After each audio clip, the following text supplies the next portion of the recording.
Kesal tak diberi uang, pengamen di Medan tusuk ban mobil pakai benda tajam. Polisi kini buru pelaku. Seorang pria pengamen jalanan di kota Medan terekam kamera menusuk ban mobil di persimpangan Jalan Gatot Subroto, kota Medan.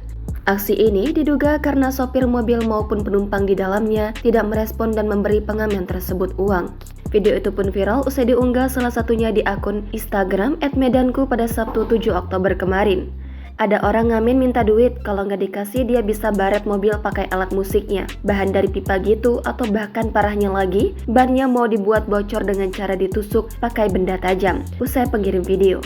Di dalam video yang beredar, awalnya pria pengamen yang nampak mengenakan topi, kaos hitam, dan celana pendek ini berdiri di sebelah kiri mobil travel sambil memegang alat musik di tangan kirinya.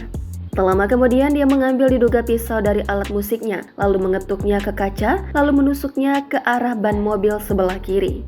Usai menusuk ban mobil, pria ini langsung berjalan melenggang meninggalkan lokasi.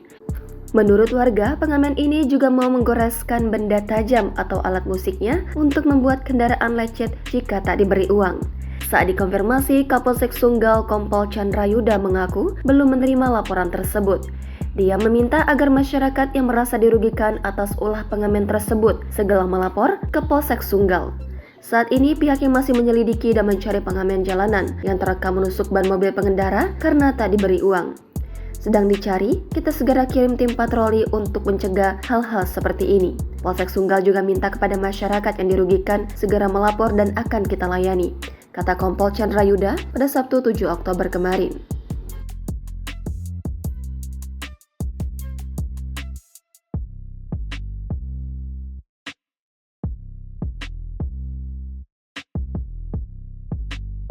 Download Tribun X sekarang, menghadirkan lokal menjadi Indonesia.